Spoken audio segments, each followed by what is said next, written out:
We're up 0.9 on the 24. We're up 4.1 on the 7-day.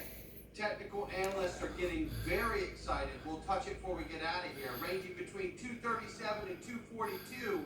That trading range has tightened up quite a bit. Normally, we trade between 1.5 cents. So this is really kind of tightened up more recently in the last 24 hours than we've seen. Well, wait till you see the charts. You're going to love those. And by the way, come on in and join the Freedom Zone. Everybody else is.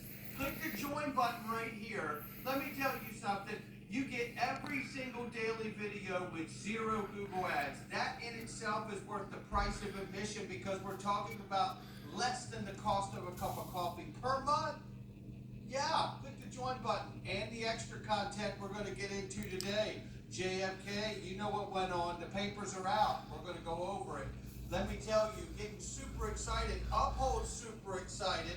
Want to guess what happens when demand outpaces supply? Looks like a giant X to me. Looks like a giant X to me. What about to you?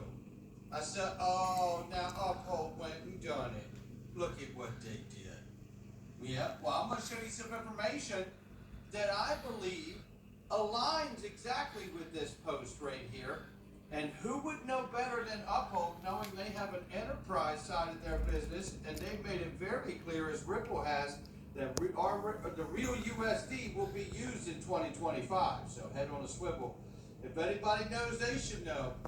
I'm going to go down memory lane here. Christine Lagarde, when she was the managing director of the IMF, stay with me, you're about to find out why. She said Circle and Ripple. She didn't say Bitcoin. In fact, in the past, she said it is not the Bitcoin we're talking about. You're going to reduce your costs, you're going to expedite your transactions, and you're going to continue to inspire confidence because you will build that on the basis of an existing backbone, which is your bank and the confidence relationship that you've established with your customers. So that's where I see changes happening now. If you think of Circle and Ripples and all those, that's where they are active and helpful.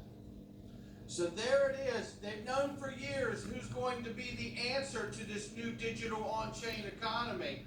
And here's the recognition from Brad Garlinghouse. They work with several central banks around the world. That this is Ripple's really trying to solve that cross-border payments problem. Central bank digital currencies are domestic by nature. They're issued by a central bank or potentially issued by a central bank. So they're not really solving cross-border problems. They're solving domestic solutions more often than not. So look, I think that what we're seeing happen, stablecoins, we're seeing happening with central bank issued digital assets, I think is exciting. I'm not exactly clear how it's all going to play out. You're seeing countries experiment and test. Ripple has partnered with several central banks around the world. Some we've announced, some we haven't yet announced, that they're issuing and testing using the XRP ledger to issue their digital assets on the XRP ledger as a token. So we're excited to work with them. Look, at our core, Ripple's really good at working with enterprise customers. A government is just a big enterprise customer. We know how to sell to. That's interesting notion.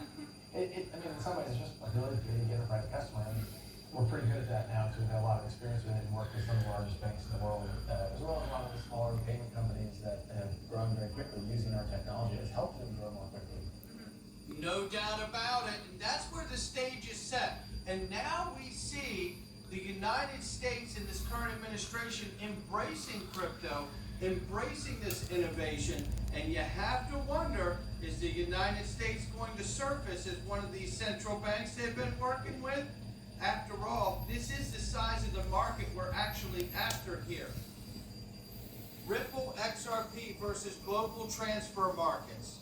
This has been around since 2018. We've been looking at the stock.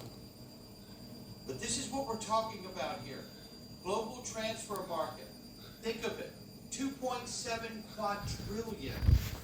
It takes 1,000 trillion to make a quadrillion. This is unbelievable, right? So when you look at the size of this market, understand that everything in this market and on this diagram eventually will be tokenized. Then you have to ask yourself, how much of that market share do you believe XRP will be?